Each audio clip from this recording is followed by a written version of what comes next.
नमस्कार मेरे प्यारे विद्यार्थियों, आपका अपना channel reading time A satisfactory solution of GK. तो बिहार एसएससी इंटर स्तरीय जो हम लोग प्रैक्टिस सेट लगा रहे थे एडिटोरिया वॉल्यूम 2 का, उसका आज हम लोग सेट नंबर 2 देखेंगे। तो चलिए ज़्यादा समय नहीं लेंगे और आज हम लोग सेट नंबर 2 का क्वेश्चन देख लेते हैं। इसमें पहला क्वेश्चन कह रहा है कि रोग प्रतिकारकों को उत्पन्न करने वाले सेल कौन से होते हैं। तो याद रखिए कि रोग प्रतिकारकों को उत्पन्न करने वाला जो सेल होता है वो आपका होता है लिम्फोसाइट्स। ऑप्शन बी को आप यहाँ पे टिक कर लीजिएगा। नेक्स्ट यहाँ पे दिया है लिम्फोसाइट और मोनोसाइट। याद रखिएगा कि यह श्वेत रुधिराणु होते हैं। नेक्स्ट क्वेश्चन यहाँ पे दिया है, कह रहा है कि मानव की पसलियाँ कह रहा है खाली स्थान के साथ जुड़ी होती हैं। तो मानव की पसलियाँ याद रखिएगा कि अस्टर्नम के साथ जो है जुड़ी होती हैं। क्वेश्चन कह रहा था कि मानव की पसलियाँ किसके साथ जुड़ी होती है, तो मानव की पसलियाँ जो है आपको अस्टर्नम के साथ जुड़ी होती हैं। ऑप्शन सी यहाँ पे सही हो जाएगा। और मानव में 12 जोड़ी या 24 पसलियाँ होती है, याद रखिएगा। टोटल पूछेगा जोड़ी तो 12 जोड़ी, टोटल पूछेगा तो 12 अधिक 24 होता है। जोड़ा कहेगा तो 12 और टोटल कहेगा तो 24। सुक्रोज नामक कह रहा है कि एंजाइम शर्करा में किस में बदलती है। कह रहा है कि सुक्रोज नामक एंजाइम शर्करा को किस में बदलती है। तो याद रखिएगा कि ग्लूकोज एवं फ्रक्टोज में। गुरुत्वाकर्षण का सिद्धांत कह रहा है कि किसके द्वारा दिया गया है। तो गुरुत्वाकर्षण का सिद्धांत जो है आइजक न्यूटन के द्वारा दिया गया था। ऑप्शन सी को आप यहाँ पे टिक कर लीजिएगा, आइजक न्यूटन हो जाएगा। अगला क्वेश्चन हम लोग यहाँ पे देख लेंगे। 5 नंबर क्वेश्चन यहाँ पे दिया है, कह रहा है कि निम्नलिखित कणों को द्रव्यमान के अनुसार जो है आरोही क्रम में व्यवस्थित कीजिए। ठीक है, आरोही क्रम में पूछ रहा है। तो प्रोटॉन का द्रव्यमान कितना होता है, तो इसका द्रव्यमान होता है 1.67। 2 गुना 10 के घात होता है आपका -27 kg, याद रखिएगा। न्यूट्रॉन का द्रव्यमान कितना होता है, तो इसका होता है 1.78, ठीक है, गुणा 10 के घात -27 kg। और इलेक्ट्रॉन का द्रव्यमान आपका होता है 9.108 गुना आपका होता है 10 के घात -31 किलोग्राम। ठीक है, तो इसको सजाने के लिए कह रहा है, तो ऑप्शन सी निकल कर यहाँ पे आएगा आंसर। ठीक है, चलिए आगे क्वेश्चन कर रहा है कि सौर विकिरण की सबसे महत्वपूर्ण भूमिका है। तो सौर विकिरण की सबसे महत्वपूर्ण भूमिका आपको हो जाएगा जल चक्र में। अगला क्वेश्चन यहाँ पे दिया है सूची 1 को सूची 2 में आपको मिलाने के लिए कह रहा है। तो त्वचा कैंसर याद रखिएगा आपको पराबैंगनी प्रकाश हो जाएगा। ध्वनि प्रदूषण जो हो जाएगा आपको डेसिबल से होगा। ठीक है, वैश्विक तापमान याद रखिएगा कि वैश्विक तापमान आपको हो जाएगा कार्बन डाइऑक्साइड। और ओजोन क्षेत्र आपको हो जाएगा क्लोरोफ्लोरोकार्बन। नेक्स्ट क्वेश्चन यहाँ पे दिया है, कह रहा है कि कौन सा एक यशद पुष्प कहलाता है। तो जिंक ऑक्साइड याद रखिएगा कि आपको यशद पुष्प कहलाता है। चलिए नेक्स्ट क्वेश्चन हम लोग यहाँ पे देख लेंगे। नेक्स्ट क्वेश्चन कह रहा है कि शुष्क सेल में यानी कि बैटरी में निम्नलिखित में से किनका विद्युत अपघट्यों के रूप में प्रयोग किया जाता है। तो अमोनियम क्लोराइड और जिंक क्लोराइड याद रखिएगा कि विद्युत अपघट्य के रूप में प्रयोग किया जाता है। नेक्स्ट क्वेश्चन दिया है कि 86 डिग्री फ़ारेनहाइट का सेल्सियस में मान बताइए। तो ये आपको हो जाएगा बी नंबर। इसका निकालने का ट्रिक क्या है, CY100 याद रखिएगा बराबर हो जाएगा F -32/180। ठीक है, यहाँ डिग्री के यहाँ रख दीजिएगा, इसमें क्या बोलते हैं C की जगह 86 रख दीजिएगा, आपका F का मान निकाल लीजिएगा। आगे कह रहा है कि लेजर का उपयोग किसमें नहीं होता है। तो आपको एटॉमिक रिएक्टर में जो है आपका लेजर का प्रयोग नहीं किया जाता है। लेजर का फुल फॉर्म आपसे पूछ सकता है, तो होता है आपका light amplification stimulated emulsion of radiation. Next question दिया है कि निम्नलिखित में से कौन सा बहुलक जो है एक थर्मोप्लास्टिक नहीं है। तो नियोप्रीन याद रखिएगा कि नियोप्रीन जो है आपको यह थर्मोप्लास्टिक के अंतर्गत नहीं आता है। ठीक है, चलिए आगे क्वेश्चन हम लोग यहाँ पे देख लेंगे। कह रहा है कि निम्नलिखित में से कौन सा रक्त के हीमोग्लोबिन के साथ जो है अनुत्क्रमणीय संश्लेषित बनता है। तो ये आपको हो जाएगा कार्बन मोनोऑक्साइड के साथ। मानव के कह रहा है कि मस्तिष्क में स्मरण क्षमता कहाँ होती है, जो याद करने का होता है, तो ये होता है सेरिब्रम में। मानव के मस्तिष्क में कह रहा है कि स्मरण क्षमता कहाँ होती है, तो सेरिब्रम में होता है। निम्नलिखित में से कह रहा है कि पादपों में से किसका संग्रह अंग तना नहीं है? तो शकरकंद का जो होता है तना नहीं होता है, याद रखिएगा। ठीक है, गन्ना, आलू, अदरक का तना होता है, शकरकंद का अंग जड़ होता है, याद रखिएगा, और यह कुंभ रूपी होता है। सामान्य दृष्टि के लिए कह रहा है कि निम्नलिखित में से कौन सा विटामिन आवश्यक होता है सामान्य दृष्टि के लिए? तो ये आपका होता है रेटिनॉल, याद रखिएगा, सामान्य दृष्टि के लिए रेटिनॉल। पुष्प के कह रहा है कि किस भाग से केसर प्राप्त किया जाता है? तो वर्तिका या वर्तिकाग्र होता है। चलिए आगे क्वेश्चन देख लेते हैं। थोड़ा सा पीडीएफ जो है अच्छा से नहीं खींचा पाया है, थोड़ा सा आप लोग देख लीजिएगा। कह रहा है कि निम्नलिखित में से कौन सा अंग जो है मनुष्य में मादा प्रजनन से संबंधित नहीं है? तो ये आपको हो जाएगा शुक्रवाहिनी, ये जो है मनुष्य के मादा प्रजनन से संबंधित नहीं है। नेक्स्ट क्वेश्चन क्या है कि निम्नलिखित में से कह रहा है कि कौन सा एक यशद पुष्प कहलाता है? तो यशद पुष्प किसे कहते हैं? जिंक ऑक्साइड को बोला जाता है। नेक्स्ट क्वेश्चन कह रहा है कि नाभिकीय ऊर्जा का उपयोग प्रायः कारक है। नाभिकीय ऊर्जा का उपयोग जो है प्रायः कारक है किसका? तो उष्मीय प्रदूषण का, ऑप्शन सी। कह रहा है कि कौन सा वायु का अकार्बनिक गैसीय प्रदूषक है? तो आपका हो जाएगा किसमें? हाइड्रोजन साइनाइड और हाइड्रोजन सल्फाइड। ठीक है, ये सब आपका अकार्बनिक गैसीय प्रदूषक है। डायनामाइट के निर्माण में कह रहा है कि प्रयुक्त होने वाला रासायनिक कौन सा है डायनामाइट में? तो ग्लाइसेरॉल ट्राइनाइट्रेट होता है, ऑप्शन बी को आप यहाँ पे टिक कर लीजिएगा। बच्चे को जन्म देने के बाद कह रहा है कि कौन से टीका लगाया जाता है? बच्चा अगर जन्म लेता है तो हेपेटाइटिस बी का टीका लगता है। अतिचालक का लक्षण कौन सा होता है? तो आपका शून्य परमगमयता है, याद रखिएगा, अतिचालक का लक्षण है। निम्नलिखित में से कह रहा है कि कौन सा तत्व परमाणु ईंधन की श्रेणी में नहीं आता है? तो कैडमियम, कैडमियम याद रखिएगा कि परमाणु ईंधन की श्रेणी में नहीं आता है। वजी संघ का वर्णन किस पुस्तक में है? तो आपको दीर्घ निकाय में, ऑप्शन सी को आप यहाँ पे टिक कर लीजिएगा, दीर्घ निकाय। जोते हुए खेत का कह रहा है कि प्रमाण सिंधु सभ्यता के किस स्थान से मिला है? तो जोते हुए खेत का जो स्थान है आपको कह रहा है कि सिंधु सभ्यता से, तो ये आपको कालीबंगा से मिला था। ठीक है, याद रखिए, कालीबंगा आपको कहाँ है? राजस्थान में, और ये घग्गर नदी के किनारे है। गुप्त काल में कह रहा है कि भूमि राजस्व की दर क्या थी? तो 1/6 भाग भू राजस्व में। अशोक के कह रहा है कि कौन से वंश के शासक थे? अरे सॉरी, अशोक नहीं, कालाशोक। कालाशोक किस वंश का था? तो शिशुनाग वंश का था। चलिए नेक्स्ट क्वेश्चन हम लोग यहाँ पे देख लेंगे। नेक्स्ट क्वेश्चन यहाँ पे दिया है, कह रहा है कि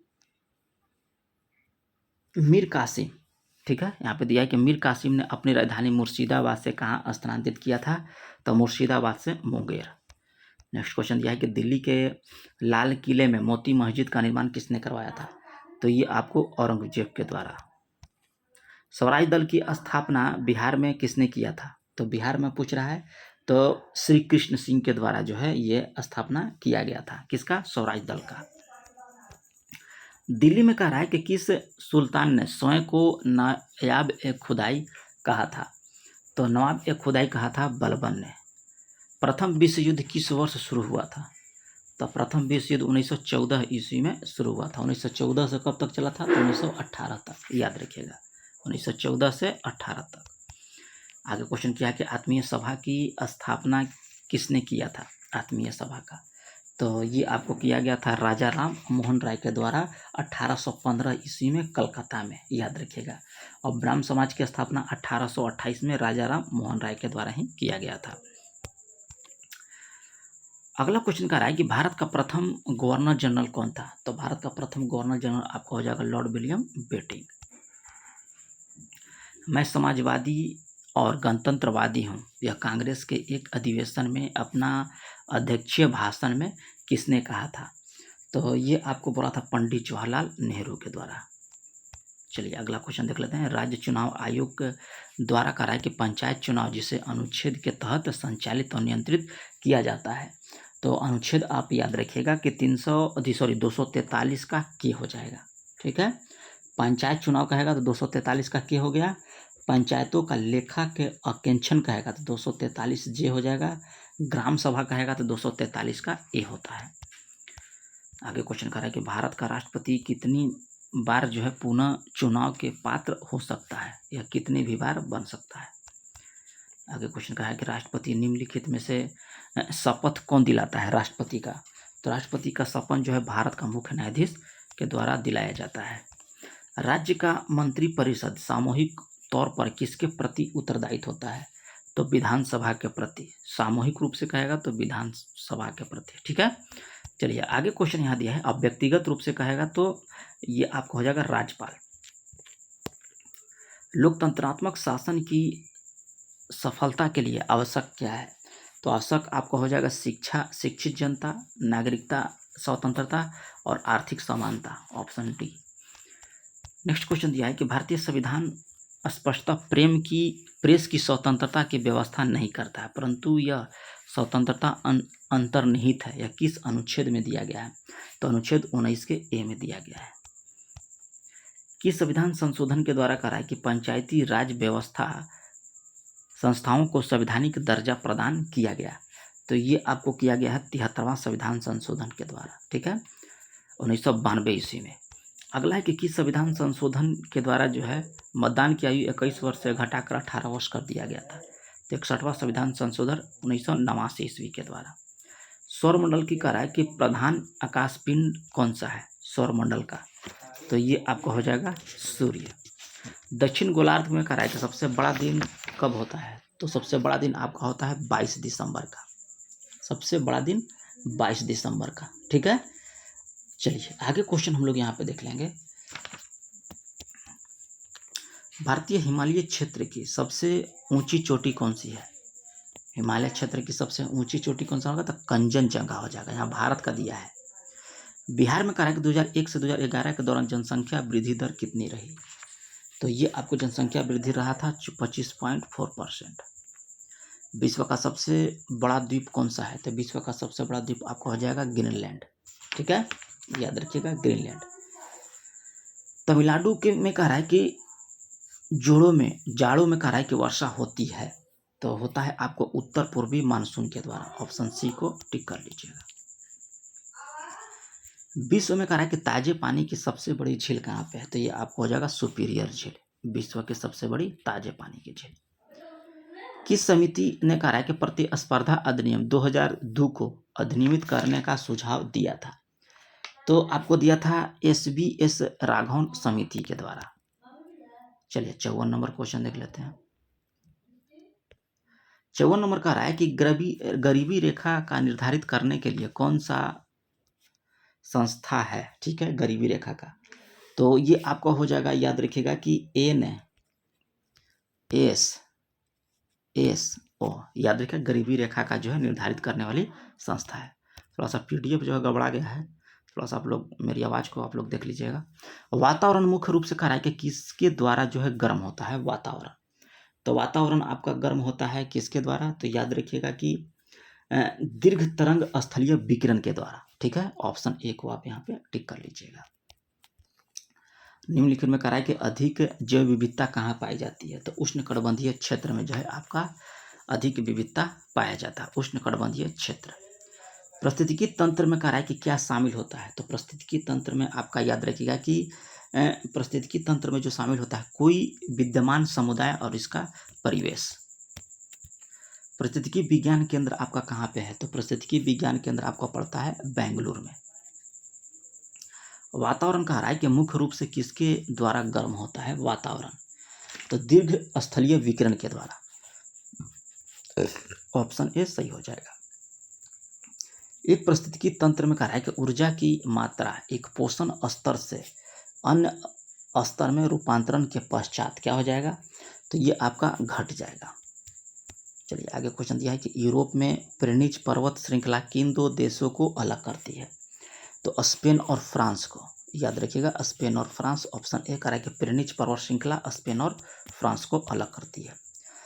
चांद पर कह रहा है कि उतरने वाला दूसरा आदमी कौन था। तो चांद पर था एलिड्रेन। ठीक है, याद रखिएगा एडवर्ड एलिड्रेन। कह रहा है कि किसे वापटू वक्त कहा जाता है। वापटू। तो मेहर गोपाल कृष्ण गोखले को। ऑप्शन ए को सही कर लीजिएगा। अंटार्कटिका महाद्वीप पहुंचने वाली कह रहा है कि पहली भारतीय महिला कौन थी अंटार्कटिका द्वीप पर। तो मेहर मूसा हो जाएगा। अंटार्कटिका द्वीप पर याद रखिएगा मेहर मूसा। ठीक है, चलिए आगे देख लेते हैं। सब पीडीएफ गड़बड़ा गया है जी। भारतीय न्यूक्लियस विज्ञान का जनक किसे कहा जाता है? तो भारतीय न्यूक्लियस विज्ञान का जनक जो है होमी जे भाभा को बोला जाता है। भारत का पहला पनडुब्बी पर्यटन किस राज्य में शुरू किया जाएगा? ठीक है, तो ये आपका गुजरात में। केंद्र सरकार ने कहा है कि पिछले कुछ वर्षों में राष्ट्र विरोधी गतिविधियों को सम्मिलित होने के कारण किन संगठन पर प्रतिबंध लगा दिया? तो ये आपका याद रखिएगा कि ये सभी संगठन पर लगा दिया है। तस्मीर-हुर्रियत, Jamaat Islami, Jammu Kashmir liberation front, Jammu Kashmir democratic front. ठीक है, इनमें सभी हो जाएंगे। चलिए अगला क्वेश्चन कह रहा है कि रेल मंत्रालय के तहत किन 2 केंद्रीय सार्वजनिक क्षेत्र उद्यमों को जो है वित्त मंत्रालय के द्वारा जो है नवरत्न का दर्जा दिया गया है?